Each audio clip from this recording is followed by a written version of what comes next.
ಈ ದೇಶದ ಕಾನೂನನ್ನು ಗೊತ್ತಿಲ್ಲದೆ ಇರುವಂಥ ರಾಹುಲ್ ಗಾಂಧಿ ಡಾಕ್ಟರ್ ಬಾಬಾ ಸಾಹೇಬ್ ಅಂಬೇಡ್ಕರ್ ಅವರ ಸಂವಿಧಾನವನ್ನು ಕೈಯಲ್ಲಿ ಹಿಡಿದು ಜನರಿಗೆ ಮರಳನ್ನು ಮಾಡಿ ಅಧಿಕಾರವನ್ನು ಪಡೀಲಿಕ್ಕೆ ಮಾತ್ರ ದಲಿತರು ಸಂವಿಧಾನ ಅನ್ನುವಂಥ ಮಾತನಾಡುವ ರಾಹುಲ್ ಗಾಂಧಿ ಇವತ್ತು ಡಾಕ್ಟರ್ ಬಾಬಾ ಸಾಹೇಬ್ ಅಂಬೇಡ್ಕರ್ ಅವರು ಏನು ಭಾರತದಲ್ಲಿ ಹಿಂದುಳಿದಿರುವಂಥ ವರ್ಗ ದಲಿತರು ಅಲ್ಪಸಂಖ್ಯಾತರಿಗೆ ನೀಡಿರುವಂಥ ಏನು ರಿಸರ್ವೇಷನ್ ಇದೆ ಅದನ್ನು ವಾಪಸ್ ಪಡಿತೀವಿ ಕಾಂಗ್ರೆಸ್ ಅಧಿಕಾರಕ್ಕೆ ಬಂದರೆ ಅಂತಕ್ಕಂಥ ಮಾತನ್ನು ಹೇಳಿದ್ದಾರೆ.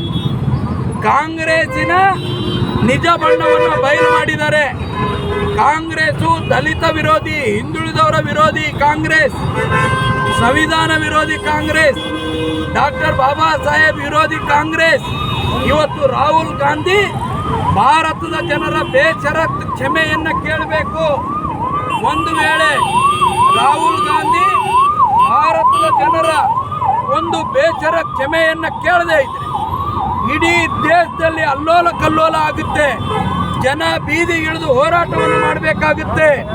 ಸಂವಿಧಾನ ವಿರೋಧಿ ಹೇಳಿಕೆಯನ್ನು ವಾಪಸ್ ಪಡೆದುಕೊಂಡು ಬೇಷರತ್ ಕ್ಷಮೆಯನ್ನು ಯಾಚಿಸದೇ ಇದ್ದರೆ ಭಾರತೀಯ ಜನತಾ ಪಾರ್ಟಿ ಉಗ್ರವಾದಂಥ ಹೋರಾಟವನ್ನು ಮಾಡುತ್ತೆ ಮತ್ತು ರಿಸರ್ವೇಷನ್ ವಿರುದ್ಧ ಅವರ ಹೇಳಿಕೆಯನ್ನು ಖಂಡಿಸುತ್ತೆ. ಇವತ್ತು ಸಾಂಕೇತಿಕವಾಗಿ ರಾಹುಲ್ ಗಾಂಧಿಯವರ ಪ್ರತಿಕೃತಿ ದಾನವನ್ನು ಮಾಡುವ ಮುಖಾಂತರ ಅವರ ಹೇಳಿಕೆಯನ್ನು ಭಾರತೀಯ ಜನತಾ ಪಾರ್ಟಿ ಖಂಡಿಸುತ್ತೆ.